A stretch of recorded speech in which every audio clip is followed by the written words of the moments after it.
இந்த 2025 good bad ugly விடாமுயற்சி நிறைய படங்கள் வந்திருந்தாலுமே கூட இந்த படத்தோட எதிர்பார்ப்பா இருக்கட்டும், இதுக்கு முன்னாடி தக் லைஃபா இருக்கட்டும், இந்த வருஷம் இந்த படம் தான் ஒரு பெரிய படமாவும் காப்பாத்துற படமாவும் அமைஞ்சிருக்குங்களா சார்? இந்த படம் தான் அமைஞ்சிருக்குது. ஓகே. ஓரளவு இந்த படம் கண்டிப்பா சக்சஸ்ஃபுல்.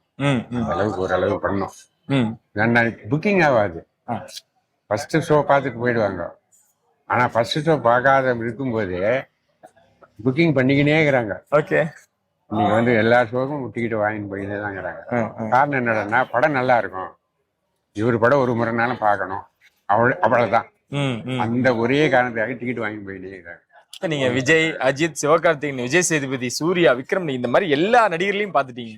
ஏன் ரஜினி உங்களுக்கு ஸ்பெஷல்? ரஜினி ஸ்பெஷல்னா தான் சொன்னீங்களா, சின்ன இதுல இருந்து அவர் பெரிய லெவல் வரைக்கும் நடிச்சாரு. வில்லனா இருந்து கூட மறுபடியும் இதுக்கு வந்தாரு கதாநாயகனா. அவருடைய காமெடி சென்ஸ் ஃபர்ஸ்ட் ஸ்டார்டிங்ல இருந்து அவர் நடிச்ச படங்கள்லாம் ரொம்ப காமெடியா நல்லா இருக்கும். ஜனரஞ்சகமா இருந்தனால லேடிஸ் நல்லா பார்ப்பாங்க, கிட்ஸுக்கு நல்லா விரும்புவாங்க.